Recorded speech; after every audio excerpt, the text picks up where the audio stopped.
നമസ്കാരം, ഞാൻ Sethulakshmi. Chemmanur international jewellers Kaumudi ഹെഡ്ലൈൻസിലേക്ക് സ്വാഗതം. Powered by ARMC, presented by NCDC.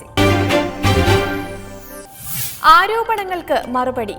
Lottery രാജാവ് സാന്റിയാഗോ മാർട്ടിനെ ഇടതു സർക്കാർ വഴിവിട്ട് സഹായിച്ചെന്ന VD സതീശന്റെ ആരോപണത്തിന് VSന്റെ മറുപടി. മാർട്ടിനെ കെട്ടുകെട്ടിച്ചത് താൻ കേസ് കൊടുത്തതുകൊണ്ട് ഇത് LDF സർക്കാരിന് വലിയ നേട്ടമായിരുന്നു എന്നും VS അച്യുതാനന്ദൻ. അതേസമയം സാന്റിയാഗോ മാർട്ടിന് വേണ്ടി മുഖ്യമന്ത്രിയുടെ നിയമോപദേഷ്ടാവ് കോടതിയിൽ ഹാജരായ നടപടി അനൌചിത്യമെന്ന് VM സുധീരൻ. ഉത്തരവാദിത്തപ്പെട്ട സ്ഥാനത്തിരുന്നു കൊണ്ട് ഇത്തരമൊരു കേസിൽ ഹാജരായത് ശരിയല്ലെന്നും KPCC അധ്യക്ഷൻ. ലോട്ടറി രാജാവിന് വേണ്ടി MK ദാമോദരൻ കോടതിയിൽ ഹാജരായത് സ്വത്ത് കണ്ടുകെട്ടാനുള്ള എൻഫോഴ്സ്മെന്റ് നീക്കത്തിനെതിരായ ഹർജിയിൽ. അതേസമയം തന്റെ തീരുമാനത്തിൽ നിയമപരമായി തെറ്റില്ലെന്ന് MK ദാമോദരൻ. വേണ്ടിയിരുന്നില്ലെന്ന് VS. ഐസ്ക്രീം കേസിൽ PK കുഞ്ഞാലിക്കുട്ടിക്ക് അനുകൂലമായ സർക്കാർ നിലപാട് ദൗർഭാഗ്യകരമെന്ന് VS. CBI അന്വേഷണം ആവശ്യപ്പെട്ട് കോടതിയെ സമീപിച്ചത് പാവപ്പെട്ട പെൺകുട്ടികൾക്ക് വേണ്ടി. ഹർജി രാഷ്ട്രീയ പ്രേരിതമെന്ന് കോടതി വിലയിരുത്തേണ്ടിയിരുന്നില്ലെന്നും VS അച്യുതാനന്ദൻ. ഐസ്ക്രീം കേസ് അട്ടിമറിയിൽ ഉന്നതതല അന്വേഷണം ആവശ്യപ്പെട്ടുള്ള ഹർജി സുപ്രീം കോടതി തള്ളിയത് ഇന്നലെ. കേസ് രാഷ്ട്രീയ പ്രേരിതമെന്ന പിണറായി സർക്കാർ നിലപാട് അംഗീകരിച്ചുകൊണ്ടായിരുന്നു കോടതി ഉത്തരവ്. പ്രതീക്ഷകൾക്ക് തുരങ്കം വച്ച്. കുളച്ചൽ തുറമുഖ പദ്ധതിക്ക് കേന്ദ്ര സർക്കാരിന്റെ തത്വത്തിൽ അംഗീകാരം.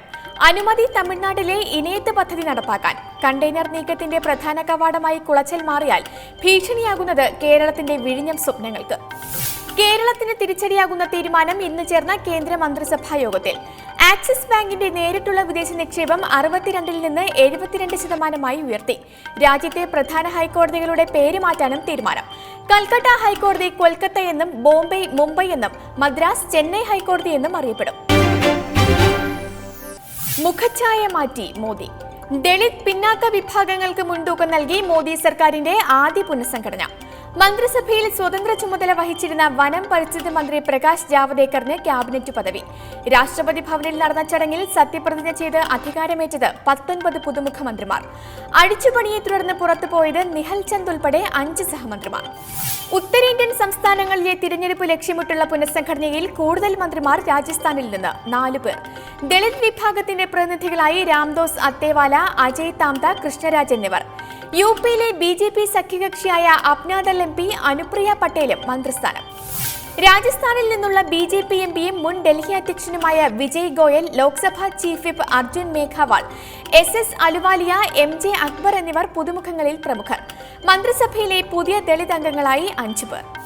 ഉത്തർപ്രദേശ്, മധ്യപ്രദേശ് സംസ്ഥാനങ്ങളിൽ നിന്ന് 3, മഹാരാഷ്ട്രയിൽ നിന്ന് 2 വീതം അംഗങ്ങൾ പുനഃസംഘടനയിൽ ഇടം നേടി.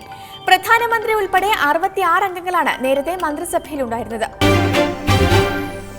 ഇനി സ്വർണ്ണവെള്ളി നിരക്കുകൾ.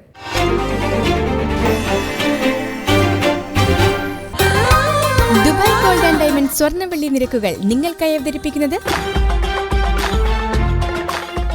Dubai gold and diamonds, India, UAE, Oman, Bahrain. സ്വർണം ഗ്രാമിന് 2805 രൂപ, പവൻ 22,440 രൂപ, വെള്ളി ഗ്രാമിന് 47 രൂപ. ദുബായ് ഗോൾഡ് ആൻഡ് ഡയമണ്ട് സ്വർണ്ണവെള്ളി നിരക്കുകൾ നിങ്ങൾക്കായി അവതരിപ്പിച്ചത് Dubai gold and diamonds, India, UAE, Oman, Bahrain. Chemmanur international jewellers Kaumudi headlines powered by ARMC, presented by NCDC സമാപിക്കുന്നു. പുതിയ വാർത്തകളുമായി 1 മണിക്കൂർ ശേഷം വീണ്ടും കാണാം. നമസ്കാരം.